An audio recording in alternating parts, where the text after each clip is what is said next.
You're listening to Lead, a CEO podcast.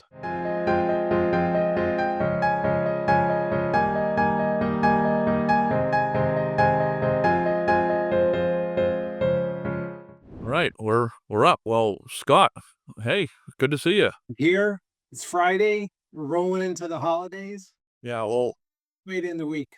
Scott, we're really excited to chat and learn about your journey. I kind of feel privileged to know you as a friend, but I know you in the greater Boston area as a software leader, with what you're doing right now at Achievers, but leading Harver and Monotype, and even going back to your work at Map Info and Pitney Bowes. But we're excited to bring the audience and have a conversation here with you to really kind of understand the full journey to some of these positions and being able to be so impactful. Excited to really learn more about you. So would love to start, Scott, help us understand you from maybe from early on in your life, and go as far back as you'd like, but we'd love to understand kind of where the Scott Landers story starts. Excellent. Well, we should first tell them how we actually met on, I think it was a LinkedIn post during COVID where you were talking about the benefits of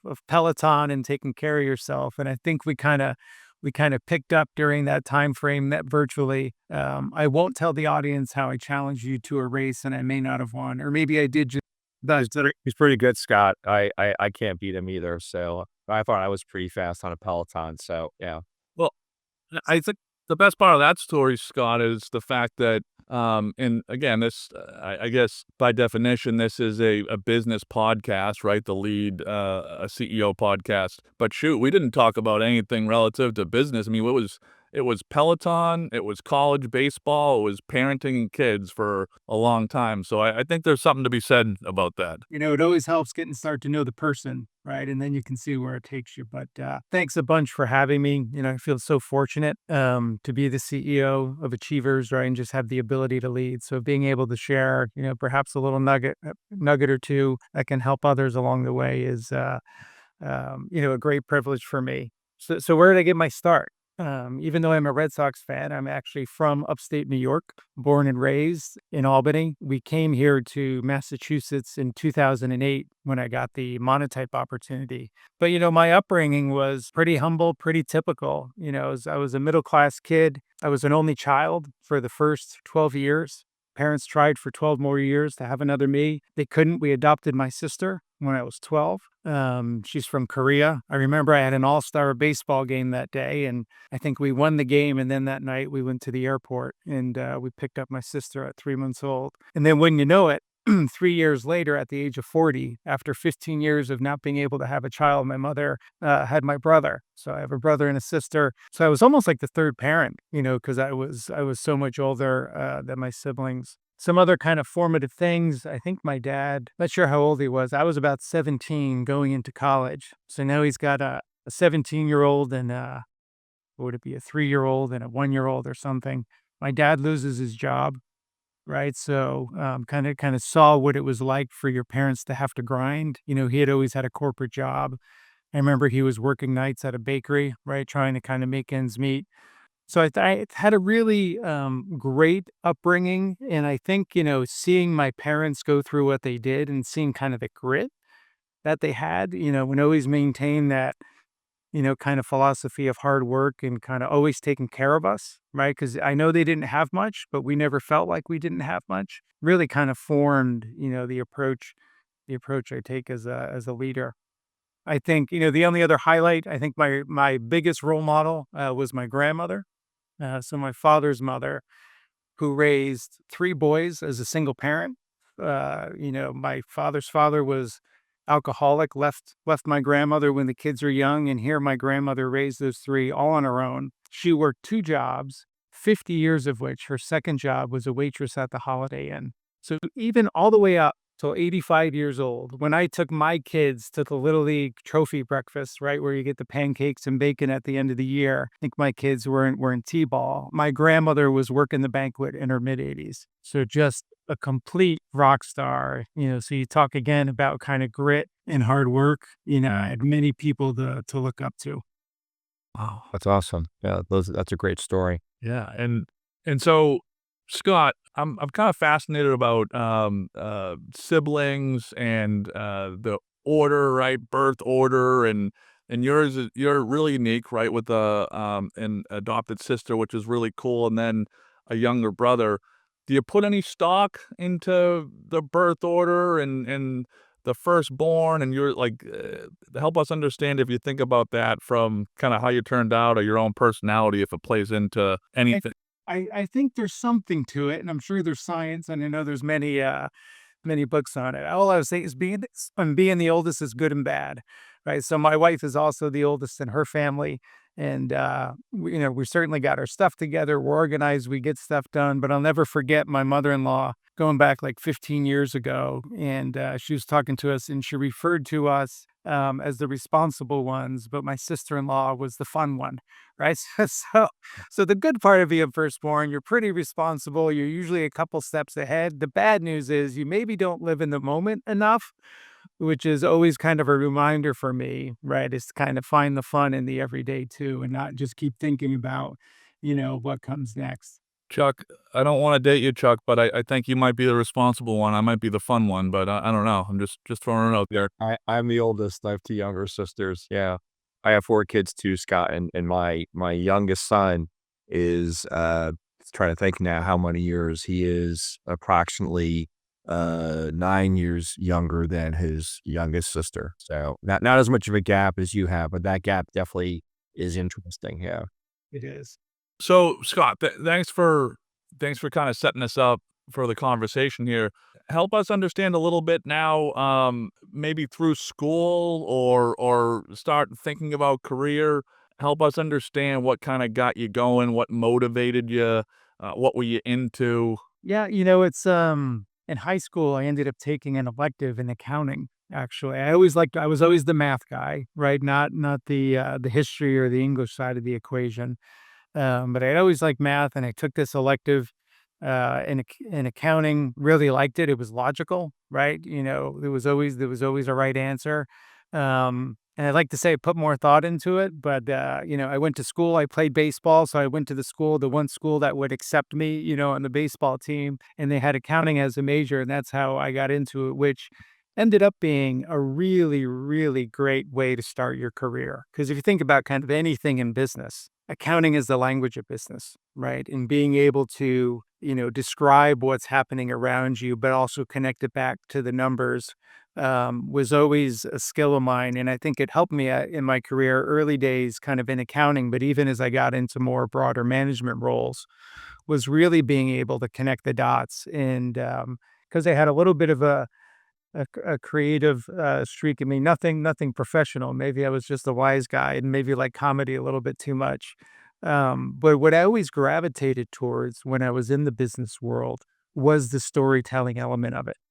So, like when I looked at financial statements, I looked at the income statement and the cash flows as kind of the movie, and then the balance sheet was the picture, right? So, when I would talk to investors, when I got into those leadership roles, it was like, okay, here's what you see, but let me tell you the story of what happened, right? And how these numbers evolved. So yeah, so that was a really great start for me. And, anyone that's looking going into business, if you're not sure, accounting's a great start because you can go anywhere from there. Jeez, Scott, the balance sheet and the income statement as a movie. I mean, I'm on the board at my undergrad at Nichols, a great little business school in Mass. That seems like maybe a commercial for us. I'll have to steal that from you. And I think you're 100% right, Scott.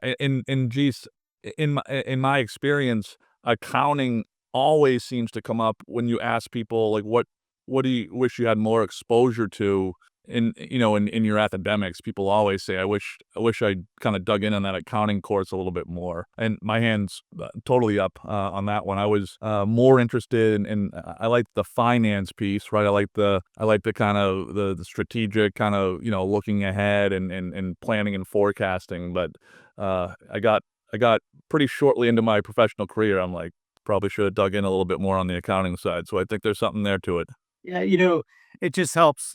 But, the reality is, with that background is I've gotten into leadership roles because I didn't grow up in sales or engineering, right? It just means I have more to learn, in other places. But I'll stick by that foundation. If I had it to do over again, I would do it. Now, help us, we're kind of up to the college years. You help us understand, geez, guy after my own heart, going to play baseball somewhere. But when did you start thinking about a career and work, outside of maybe, and would love to hear about maybe some entry level jobs or some jobs you had as a young person, but would really like to understand when you started thinking about a career and thinking about post college. Yeah, well, I started thinking about my career when my ERA was about 29 as a relief pitcher. So I said, I should probably focus on that CPA exam and look at getting a job. And, my first entry into the working world was with Coopers and Lybrand.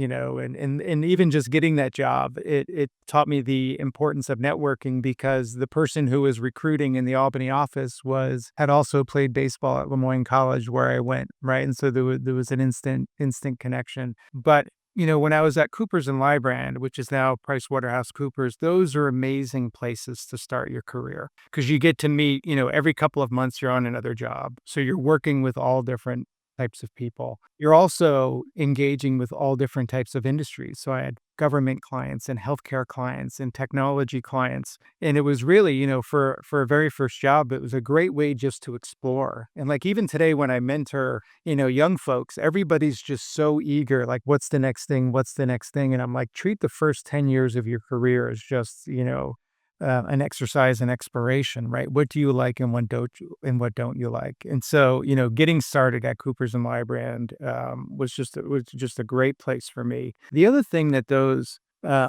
companies give you is you end up supervising people really early. Right. Because after 2 years, you're either a supervisor or you're not there anymore. And if I think about kind of my own, leadership journey, my first really leadership experience was 23 years old. Right. And you're managing a team of, 3 to 7 on a particular job. And I'll never forget shortly after I got that promotion, one of my clients, which was a big debt issuer out of Albany, merged with the largest healthcare financing agency. So it was like a multi-billion-dollar merger. Next thing you know, I find myself in New York City for 3 months. And here I am running the meeting at 23, and the 8 people around me are like the accounting manager and the controller of these multi-billion-dollar organizations. They were my parents' age.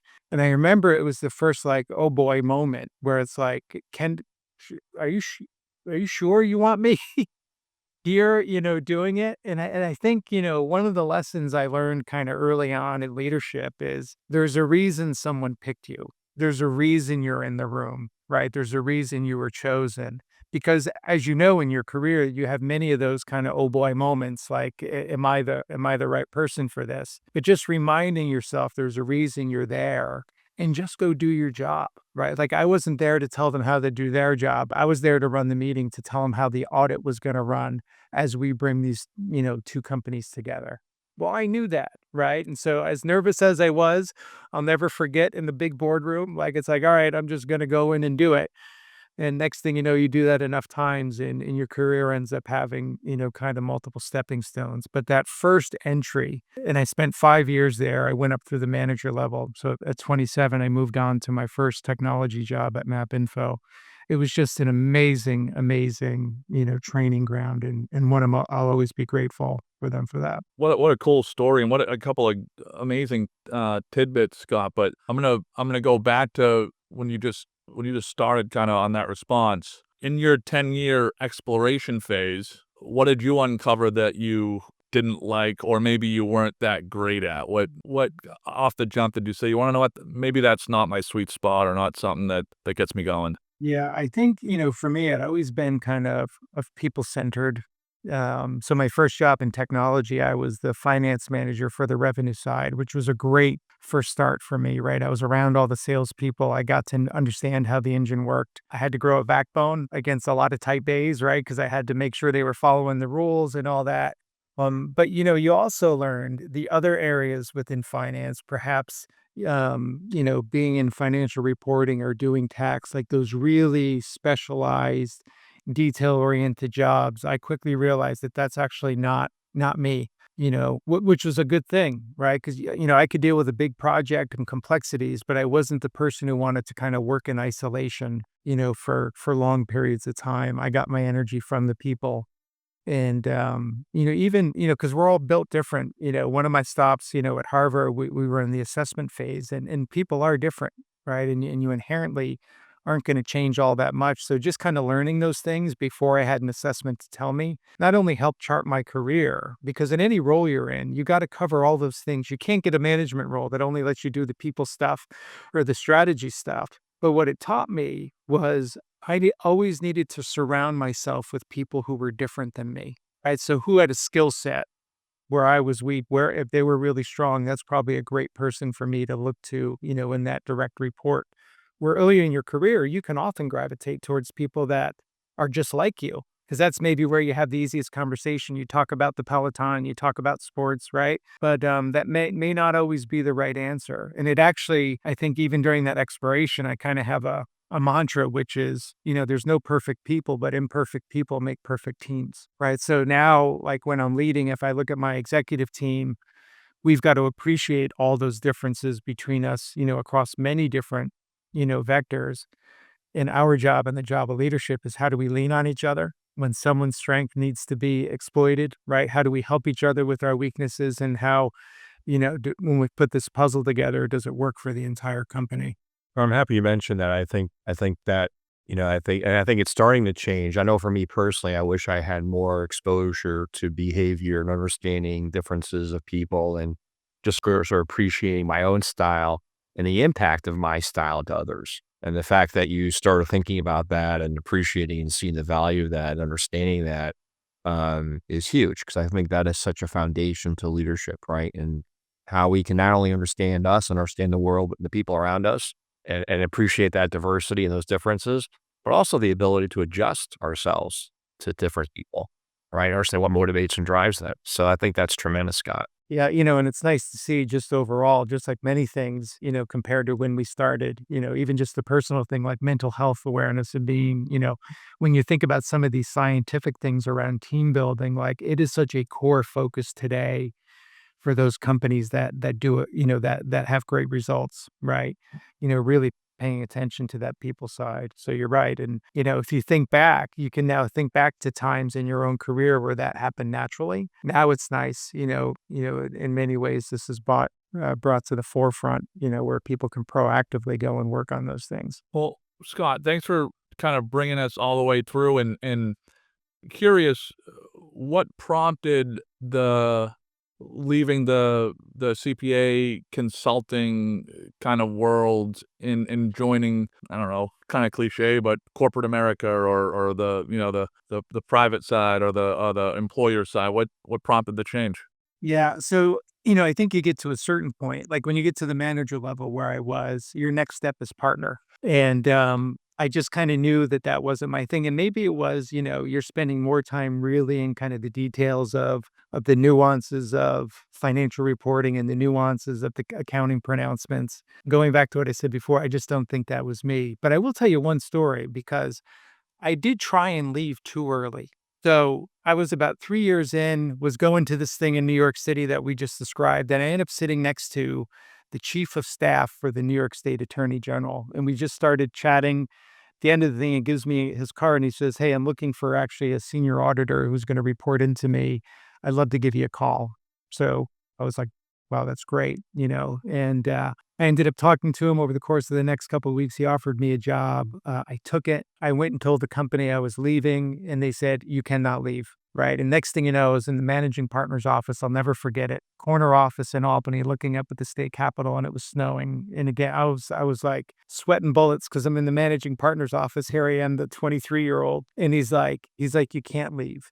And the reason you can't leave is because if you go to this job, you are never going to achieve your full potential."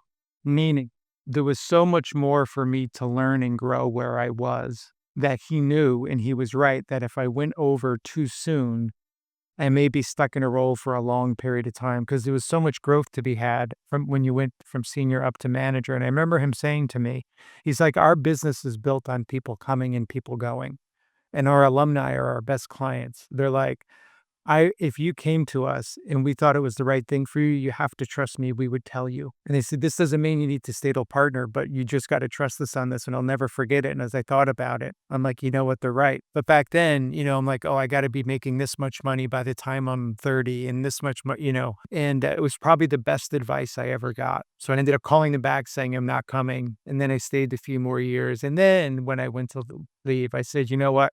I kind of know I'm ready, and then I ended up leaving. It turned out I went in and told my direct supervisor, who was a senior manager, said, "Hey, I'm thinking about joining this company, Map Info. I want to get your thoughts on it before I say yes." And he's like, "Well, I tell you what, if you take the job, I'll take the job." He's like, "Because I'm interviewing to be your boss at that other company." So literally, the guy I worked with on most of my jobs left to become the controller of Map Info, and I left to become the revenue manager at the very same time. Wow. And people work for people. So that was like, okay, this seals it. And then when I gave my notice, right, the managing partner's like, "This is an amazing opportunity for you. We wish you the best of luck. Let us know how we can help." I'll give you one more story there because gosh, it seems like in each one of these chapters, right, there's so many things that pop. One of the other reasons I took the job, so I went and interviewed, I think it was with the controller, and I think I met the CFO. And it's like 2 days later, and my phone rings. And it's like, "Hi, Scott. This is John Cavalier. I'm the CEO of MapInfo. I just joined the company 12 months ago. I heard from the team that you're interviewing. They really like you. Before you make your decision, I just want to let you know why I came here and why I'm so excited about MapInfo's future." And because it had gotten out where I talked to a few of my friends, I thought it was someone pranking me, and I almost hung up the phone. But it turned out it really was the CEO of this publicly traded company calling someone 4 levels down in the finance organization to share his vision for the company, and I'll never forget it. And it's just always stuck with me, right? The importance of making those connections up and down the organization. Like, it was one of the smartest things that guy ever did, and he was so great at it, right? Again, we're all great at something, and there's no perfect folks. He was unbelievable at making personal connections, making people feel seen, right? And just that transparency. So you talk about like building trust in the workplace, like that transparency of just him personally sharing the vision for the company is something I've tried to emulate, as I've moved on in my career. So that's what brought me into software, and it's been 27 years. Software is an amazing industry. Why I like it, because I'm not the brightest guy. It's not all the manufacturing and all the ins and outs, right? It really is a people-centered business. You have to have great technology that people make, and you need people to sell it, right? And there's not a lot of that complexity from a finance perspective under the hood, which I said I'm not so great at that stuff. So it turned out to be just a fantastic industry for me to get in. I made a couple notes here, Scott, and this is I've known you a bit now, and this is all a lot of this is new to me. So this is the cool, selfishly the cool part of this whole conversation. But number one, I mean, what a cool shout out to your friends that you thought that I mean they're that cool and that funny that you thought maybe it was them pranking you. That it's the CEO. That's pretty good. I had a couple of friends that had me going for a full month that the Newark Bears were on me for a first baseman position out of college. Full month, I had going. It would turn out to be the bad news bears and not the.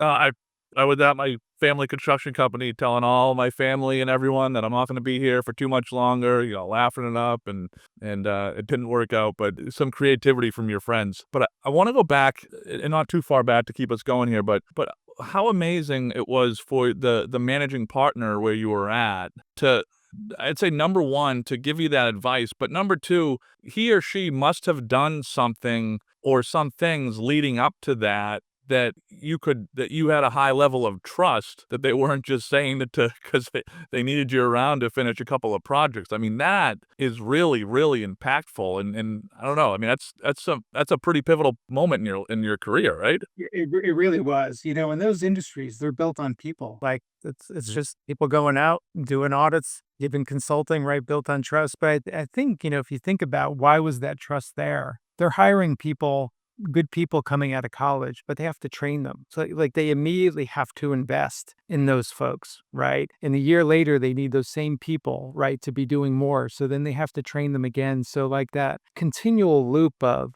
training, performance, and then feedback. Every time you finished a job, you had feedback, right? So all the things that we say are so important today, right? Like setting the appropriate expectation, giving people the training so they can be successful, giving them the feedback, right, on what's working and where they can pivot a little bit. Those firms, that was their bread and butter, and maybe that was a part of it, right? Because they were a people-centered business. We weren't making widgets. Yeah. Right. But it also is a reflection that you've had some great mentorship. I mean, I hear you about the model at Cooper's, right, in terms of the consulting model. And I come out of management consulting on the management side.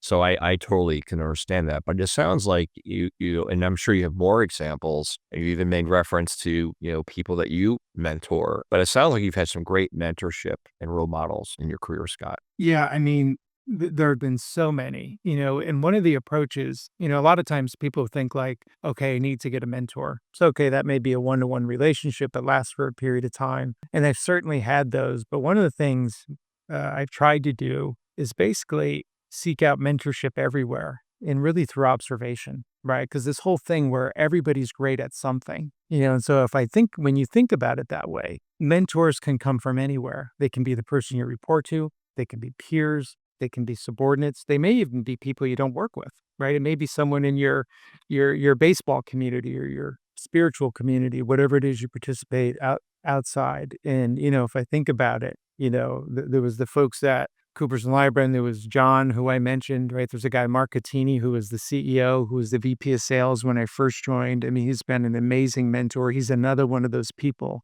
the connection, right? The storytelling, the inspiration, right, that's required for large groups of people. I think of when I went to Monotype, I worked for Doug Shaw, who's the complete opposite of Markettini and John Cavalier. But man, was he great at leading by example, right? Like this guy was as driven, as organized, structured as the CEO. He knew the business and he knew the numbers inside and out. And when you looked at him, you're like, and he drove you hard, you're like, he's never going to ask me to do something that he wouldn't do himself. There's been people I hired. When I first became CEO of Monotype, I brought in a couple of folks. This guy, Ben Sims, who's still a good friend of mine, just became the CEO, and Brett Sucker, who's now a CEO. But Ben, probably the brightest guy I've ever met, could understand complexity better than anybody else, but his secret sauce was he could then break it down into simple steps, right? And I'll never forget, when you had a problem, you go figure it out. And I'm like, well, what are we going to do? He's like, we're going to list the work and we're going to work the list, right? So we're going to take this really complex thing and just break it down into small chunks, and I'm going to drive people through it. I think of Brett, who's probably the greatest orator. Like when I was CEO, I'm like, please don't put me on stage at the keynote. Let's have Brett do it. Again, the way he could make a personal connection with a large audience was hard to do, right? But so you had all that inspiration, but it still felt like he was talking to you. I think of our general counsel, Janet, right, who in Pam Lenahan, who was the chair of the board at Monotype. From them, I learned how, like, this is how you give direct feedback. Because when I first became a CEO, I had trouble with that. Again, people-centered leader helps me in a lot of ways, but sometimes it can hold you back. But in dealing with them, because they were so direct, but at the same time, I knew they were so supportive, right? It kind of flipped, and all of a sudden I'm thinking like they just gave me a gift, right? Like telling me what I needed to hear, not what I wanted to hear, was an absolute gift. So, and I'll give you one more. There's this woman, Bonnie Schalmer, who worked at Monotype, I'm going to say, for 42 years.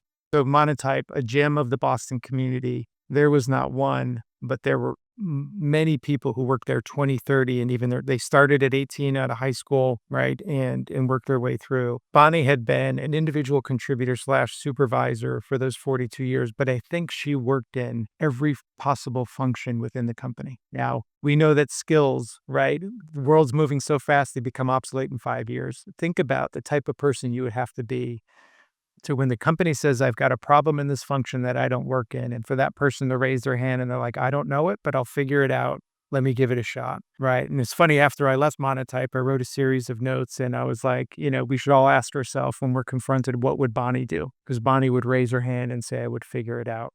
I'll just give you one more because, gosh, like, I'm so thankful to these people. I think of John McCallum, again, one of these folks.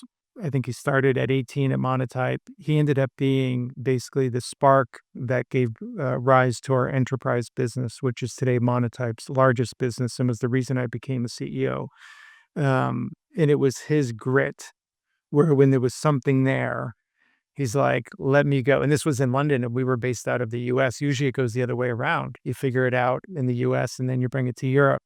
He's like, we've got a couple of things brewing here. Let me take it and try and go make something of it.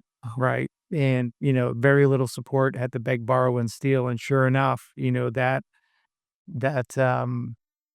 not only grit, but initiative, right, ended up, paving the way for a whole nother 7 chapters of Monotype's history. But my tidbit for folks, the mentors are everywhere, and you don't even need to know them well. Just pay attention to whoever's doing something good and just start practicing what they're doing. And if you can get folks that'll spend time with you, even better. That's great. Yeah, that was great. What a great list. And so Scott, from a kind of a career journey standpoint, you've brought us into your decision to jump into software and technology.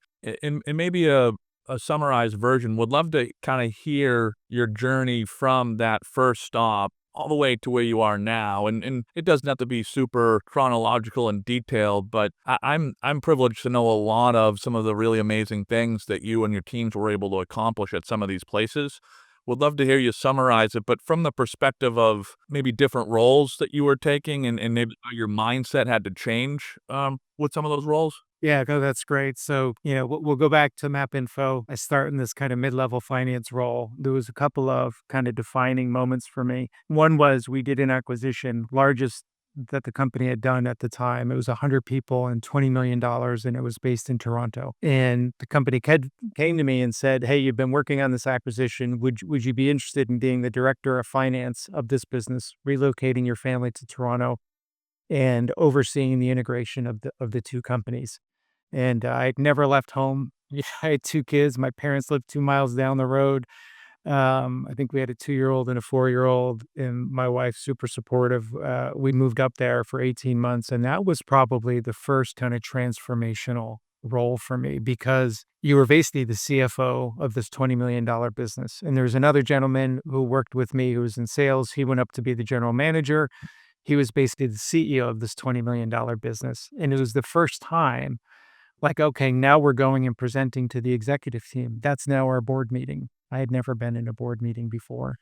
And so it was the first time you got to practice kind of executive leadership, right? We had our own Canadian management team. You had to figure out how to now drive and influence senior people. I was 28 years old at the time.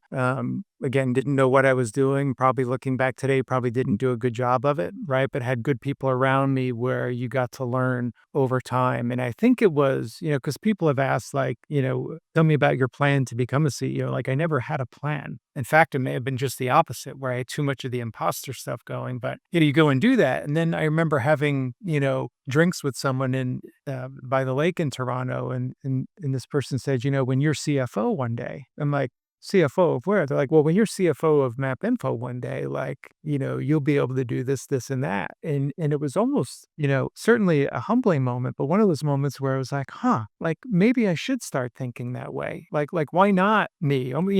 Sean, like when you play the sports, right? We all dreamed of playing for the Newark Bears, right? Or the Boston Red Sox. Why shouldn't I apply that same thing here? And so that whole experience giving me the confidence to get a mini role like that. So then I had progressed, came back, was VP of finance. We were actually in the midst of trying to sell the company. We were public, and I got my first taste of CFO under duress.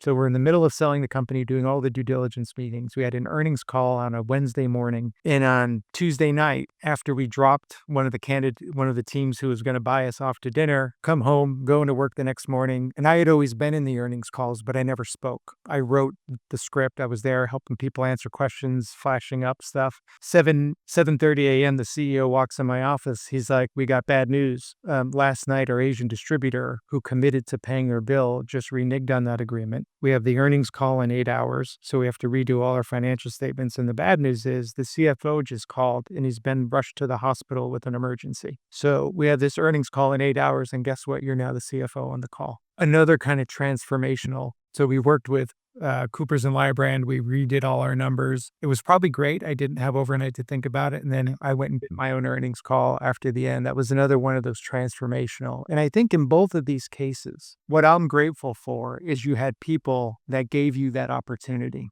It goes back to there's a reason you're in the room, right? Doing that first earnings call, again, I'm sure if I listened back to it, if I could, I'd be mortified, right? But I got through it. It worked. So then ultimately we were sold. I stayed on with the company, became the CFO of a 400 million software division. About a year later, one of the companies who weren't successful in buying us called, and because I was involved in the sale process, and they said, "Hey, we've got a company here in Boston where we're looking for a CFO. We still own a big chunk of the company. It's public, called Monotype. Would you be interested in being our public company CFO?" So I said, "Sure," and we jumped in the car. Actually, it happened twice. The first time I said no. They called 6 months later, and I said, yep, because I regretted not taking it the first time. And now my wife and 4 children moved from Albany here to Boston.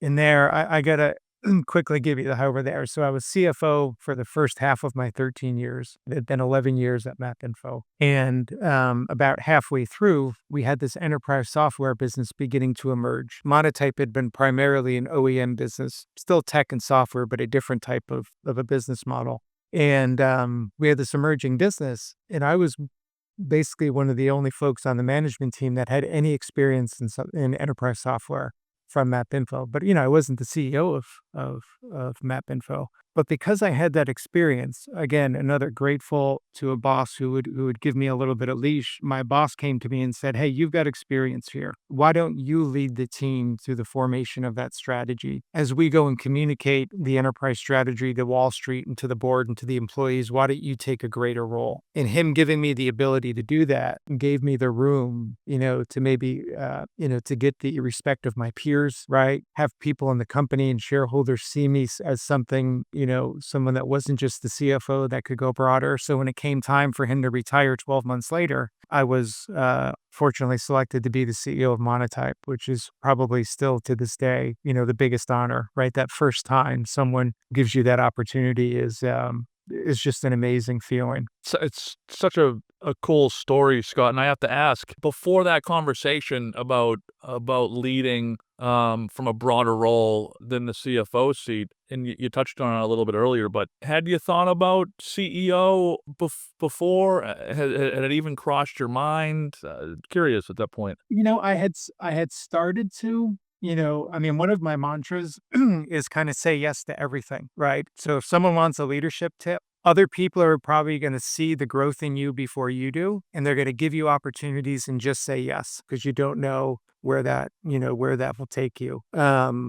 I just knew I wanted to help the team, like the people. I've been so fortunate in every company. The people that I worked with were such good people that if someone asked me to do something a little bit different where they thought I could help the team, it was a no-brainer. It was funny though, like the company had been at a crossroads because we were going through this transition where OEM was beginning to slow and enterprise was beginning to emerge. And even though I was being considered, I knew that in order for us to really be successful in the new, we were probably going to have to change the mold a little bit, right? On how we were organized, even adding new roles to the company, even culturally. You want to keep the overarching culture, but how we did things needed to change. And I'll never forget, my boss told me after 3 days together in Milwaukee and Chicago, he told me at the Chili's 2 in O'Hare Airport that it looked like I was going to get this job and he was retiring. And this was 30 minutes before we boarded our flight home and we're going home for the weekend. I was like, "Doug, we've been together for 3 days. You couldn't have told me 3 days ago because we could have talked about this last night instead of talking about, why the Patriots have won 50 games in a row." And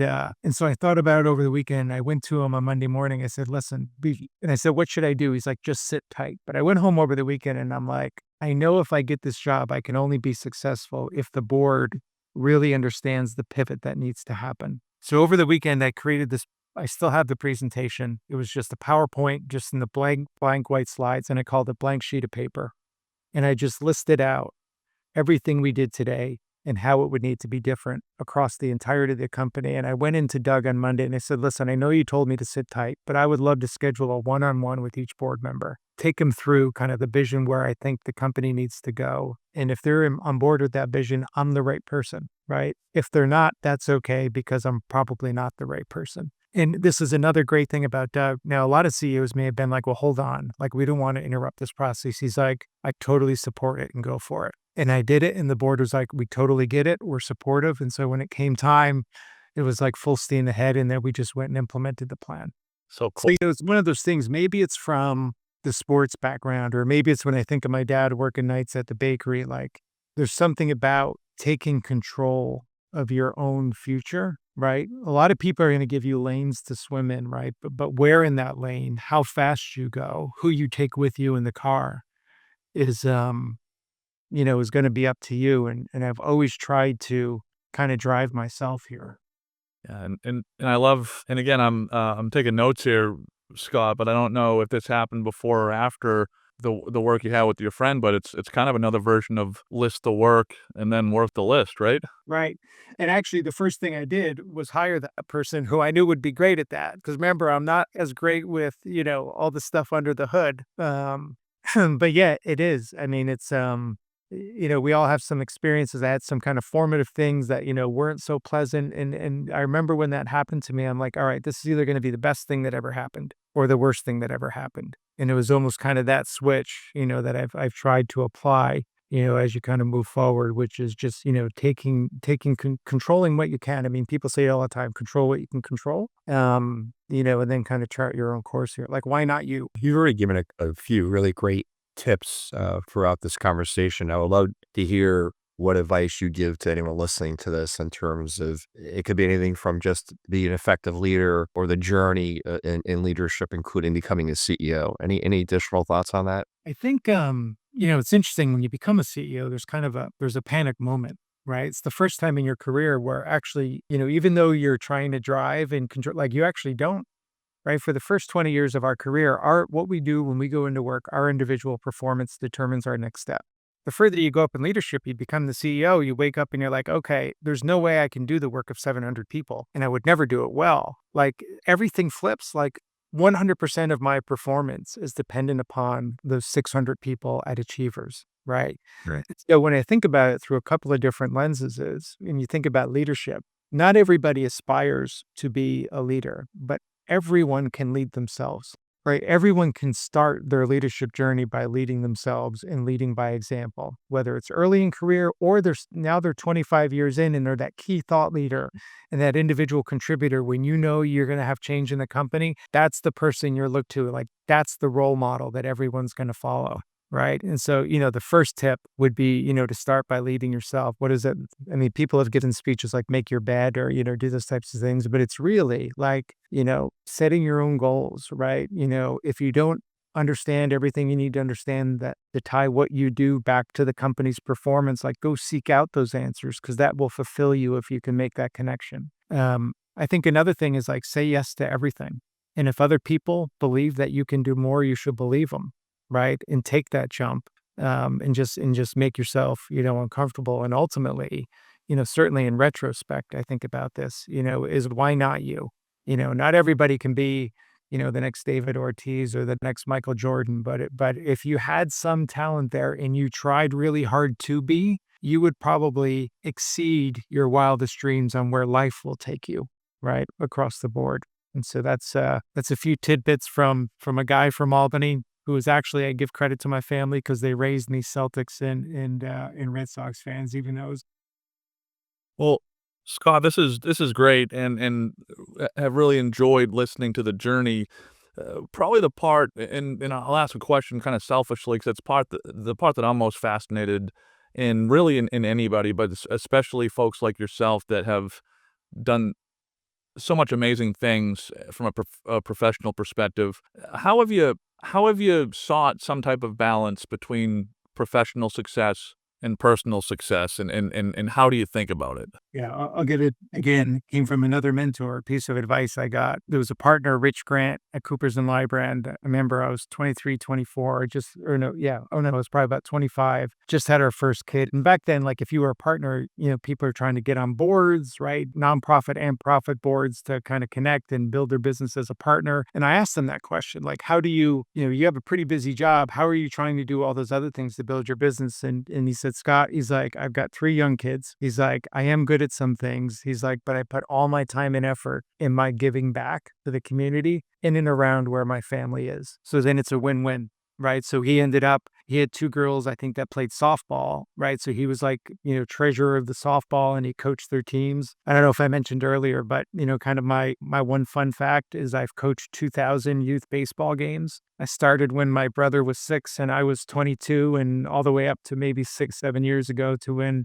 my boys were my youngest son was 14, and then they stopped listening to you. So I'm like, all right, someone else has got to coach him. So that's one way to balance, right? And the other thing I would say, and I'm so grateful to every company I've worked for, to being able to coach those teams, but also not miss them. Like the reality is you got one family and we all only get one shot at this, right? And great employers and great bosses will give you that flexibility. That's what's great about the post-COVID world. There's so much flexibility. You get one shot with your kids. I think we spend 80% of our time with them. Um, up until age 14, right? But the next 50 years, it's a very small amount of time. So I think, but give back to the community, but if you can do it in and around where your family will be, it's a win-win. Definitely, I'm gonna steal that one, Scott. That's a good one. Well, this has been great. We're getting kind of close to the end of the conversation here, Scott. I'm gonna throw a couple of rapid fire kind of questions at you, and then would love to hear kind of the end here on what's next and how you're thinking about your leadership right now, where you're at. But a couple of rapid fire questions. Number one, give us your favorite book or podcast on leadership, not named Lead the CEO podcast, please. It's a second to lead is the book True North. It was recommended to me by our CMO, Lisa Landa. At the time, I was first named CEO at Monotype, and I was very friendly with her. She knew my imposter issues. She's like, go read this book. And my big takeaway there is like, you don't have to be anybody other than you.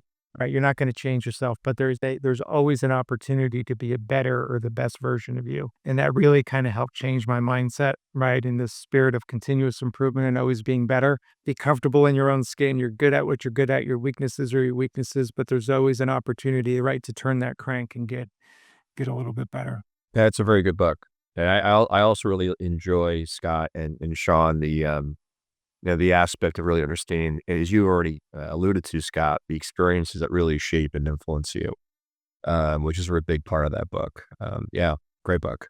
Next one habit or routine that you couldn't live without right now. Peloton. I think I'm on 5,000 rides. I know you're not asking for more tidbits and we're short on time, but I read this article. When you have kids, you over rotate and you do everything for them. I read this article. They said the most important person is you. Second most important is your partner, because you got to be good so you can be good for your partner. You two need to be good so you can be good for your kids. And giving yourself that hour a day. So for me, I'm a pretty simple guy. I go down and do the Peloton, and anybody who will talk to me about Peloton, I drive them crazy because that's all I want to talk about. All right, next question. Wow, lead Peloton group coming soon. All right, who inspires you and why? One person that really inspires you. Yeah, it's got to be my wife, right? Like, she's great at everything. We're opposites. I'll fill the air. She's an amazing listener. So she reminds me, to do that. But without her, the life she's given for our children, just how caring she is. And again, talk about role models, just observing all the things she's great at. There's many, if I can be half as good there, I'll be all right. Awesome. And one thing that you wish more people knew about leadership. That we're all figuring out as we go. Right? Like everybody's got a story. The story probably sounds very similar to the one that they're making for themselves. That they don't have it figured out. In meaning the opportunity, I think, for folks that aspire to be a leader or working for, folks is don't be afraid to share your ideas and give advice to them, right? Because they're counting on that, Their job is to harness all those ideas and make something of them. So help them out. They'll appreciate it. very wise, older, tenured, senior, professional that I'm very good friends with once told me that, once you get around someone who is telling you they have it all figured out, it's a good person to maybe steer clear of, because nobody has it all figured out. I don't know. Chuck, do you know who told me that? No, thank you. But I actually want to add one more question to this because I think it would be helpful for everybody, including me. I'd like to hear your perspective on this, which is kind of the opposite of that, which is what do you think is the biggest challenge in leadership right now? What do you think when we think about today and the future, what do you think is the biggest challenge we as leaders have right now? I think in order to be a leader today, you have to be authentic because there's so many challenges. It would probably be another hour's podcast. You have to be authentic. You have to be transparent. You have to take people along the ride with you. And I also think you have to take into account just how different the working world is today, right? We're working all over the place. Our teams are distributed. We're remote. We're hybrid. We're in the office. That could change by the week, right? But I think, authenticity and transparency, will be the top two things for a very long time. Yep. Well, well, nice job, Scott, on rapid fire. You're still standing. Would really love to give the last kind of few minutes here, just kind of turn it over to you. I'm really kind of in awe of the amazing work that you're doing at Achievers, but do you want to just kind of fill the audience in and tell us kind of what's going on now and how you're thinking about the future? Yeah, just as far as me personally or about Personally, leadership, how it's going at Achiever, all the things, kind of catch us up to right now. I'm 2 months into Achievers. It's an amazing place. I've told the company, as great of the other companies I work for, like Achievers may be the best culture. Like I've never walked in. So we are a leader in the employee recognition and reward space. And, I've met with some customers and I said, the one thing you have to know is that these folks walk the walk. Like that culture in a good way hits you over the head with a hammer, right? Like they are so in tune with making sure everybody is seen, right? Making sure, frequent feedback is there, tying together strategies to initiatives so people know how they connect to the outcomes. They're just good people. So, it's headquartered out of Toronto. It's a global company. We're in excess of 100 million. We have the who's who of large and mid-market clients. It's just a great place to be, and we've got a super exciting future ahead of us. As far as personally, I've just become a grandfather. So, my hope is by the time my youngest is done playing her college soccer, that my granddaughter will be in that 4-year-old tot. So, because that's what I love to do on weekends. Professionally, I feel like I'm just getting started. Practice makes perfect, and I think I'm a better at what I do today, than I was, when I got the Monotype job. Again, learning from so many people, including the investors I've worked for, who've taught me new things and different things. I'd like to think I still got another decade left here. And now because I'm getting more comfortable helping the people around me be even better, instead of learning along with them, maybe tilting more on helping, bring people up instead of people propping me up so much. That's great. Well, Scott, thanks so much for joining us on the pod conversation today. I had a blast, but really excited to kind of follow you along and watch the amazing stuff you're gonna do. Yeah, I really appreciate the time, and I appreciate what you guys do for our community. It's really great, the connections and the learning that you guys facilitate. Thanks, Scott. Well, Thanks, Scott. Appreciate that. Enjoyed having you here today. Take care, guys.